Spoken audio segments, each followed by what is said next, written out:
Ghat road అని పెద్ద కంగారు పడాల్సిన అవసరం లేదు. గట్టిగా కొడితే 10 నిమిషాల్లో వెళ్ళిపోతాం. జస్ట్ 1 కిలోమీటర్ ఉంటుంది అంతే. మంగళగిరి అనగానే మనకు గుర్తొచ్చేది పానకాల లక్ష్మీనరసింహస్వామి ఆలయం. సో మీ అందరికి తెలిసే ఉంటుంది ఇక్కడ పానకం ఫేమస్ అని. ఇక్కడ పానకం ఎందుకు ఫేమస్ అంటే స్వామివారు డైరెక్ట్ గా పానకం అయితే డైరెక్ట్ గా తాగేస్తారు. అదేంటి భయ్య స్వామివారు డైరెక్ట్ గా పానకం తాగడం ఏంటంటే నిజమండి. స్వామివారు డైరెక్ట్ గా పానకం తాగుతారు. ఎలా తాగుతారు అంటే గర్భగుడిలో ఉన్న విగ్రహం నోరు తెరుచుకుని అయితే ఉంటుంది. ఆ నోట్లో అయితే పానకం పోస్తారనమాట. మిగిలిన పానకం మనకు రిటర్న్ అయితే ఇస్తారు. ఇంకో విషయం ఏంటంటే ఆ పానకం తాగేటప్పుడు స్వామివారు గుటకలేస్తారు అని అంటారు. సో అక్కడ గర్భగుడిలో పూజారులు అయితే చాలా సార్లు చెప్పడం అయితే జరిగింది. మీకు డౌట్ అయితే రావచ్చు, నిజంగా స్వామివారే పానకం తాగేస్తున్నారా, ఆ పానకం ఎటనే వెళ్తున్నాయా అని. సో మీకు వచ్చిన డౌటే నాకు కూడా వచ్చింది. ఆ డౌట్ తెలుసుకుందామని మంగళగిరి అయితే వచ్చాను. వెళ్తూ వెళ్తూ అయితే మాట్లాడుకున్నారండి దాని గురించి. నిజంగానే స్వామివారు పానకం తాగుతున్నారా, ఎటనే వెళ్తున్నాయా అని నేను ఇక్కడికి వచ్చిన తర్వాత తెలుసుకుంది ఏంటంటే కొంతమంది ఏమో డైరెక్ట్ గా స్వామివారే తాగుతున్నారు అని చెప్తున్నారు. ఇంకొంతమంది ఏమో కొండ కింద ఒక అగ్నిపర్వతం ఉంది, ఆ అగ్నిపర్వతం పేలకుండా ఉండటానికి స్వామివారి పానకం అక్కడ పంపిస్తున్నారు అని అయితే చెప్తున్నారు. ఈ రెండిట్లో ఏది నిజమనేది తెలియదు అనమాట. ఇంకో విషయం ఏంటంటే ఇక్కడ చాలాసార్లు శాస్త్రవేత్తలు వచ్చి పరిశోధన చేశారు. సో వాళ్ళకి ఏమీ అంత చిక్కలేదు. ఇప్పటికీ ఇది మిస్టరీగానే మిగిలిపోయింది, ఆ పానకం ఎక్కడికి వెళ్తున్నాయని. ఇక్కడ ఇంకో ప్రత్యేకత ఏంటంటే మనం ఎన్నైతే పానకం ఇస్తామో అందుట్లో సగం అయితే మనకి స్వామివారు తీసుకొని సగం అయితే మనకి ఇస్తారనమాట. ఇదొక ప్రత్యేకత. మనం చెంబిస్తే చెంబు, బాటిల్ ఇస్తే బాటిల్, రమ్ము ఇస్తే రమ్ముకి ఎన్నైతే మనం ఇస్తామో అందుట్లో సగం స్వామివారు తీసుకొని సగం మనకైతే రిటర్న్ ఇస్తారు. ఇది ఒక ప్రత్యేకత ఇక్కడ.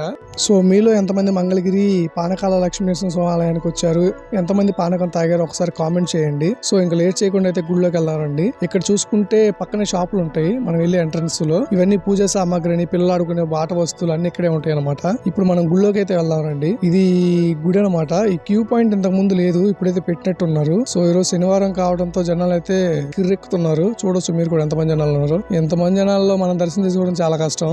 సో మనమైతే రష్ తగ్గిన తర్వాత వెళ్దామని చెప్పేసి ఆగాను. ఇంకో విషయం ఏంటంటే లోపల కెమెరా అలౌ లేదు. సో నేనైతే స్వామివారిని అయితే చూపించలేను. స్వామివారిని చూపించలేదని బాధపడద్దు.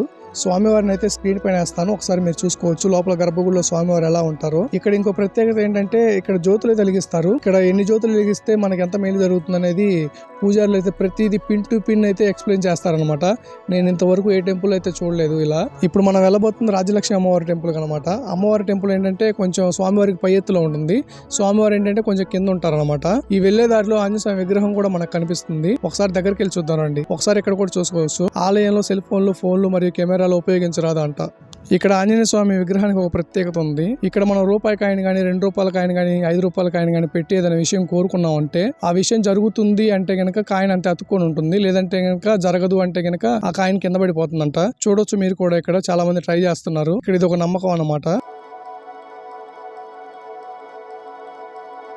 అలా అమ్మవారి దర్శనం అయిపోయిన తర్వాత కాస్త పక్కకు వస్తే చిన్న గృహ లాంటిది అయితే కనిపిస్తుంది మనకి. ఈ గృహ ఏంటంటే మునులు ఋషులు తపస్సు చేసుకున్న గృహ అనమాట. ఇక్కడ తపస్సు చేసుకుంటూ స్వామివారిని సేవించుకుంటూ ఉండేవారంటూ చెప్తూ ఉంటారు పూజారులు. ఒకసారి మీరు కూడా చూడొచ్చు. ఈ గృహలో విగ్రహాలు అయితే కనిపిస్తున్నాయి మనకి, మునులు ఋషులవి.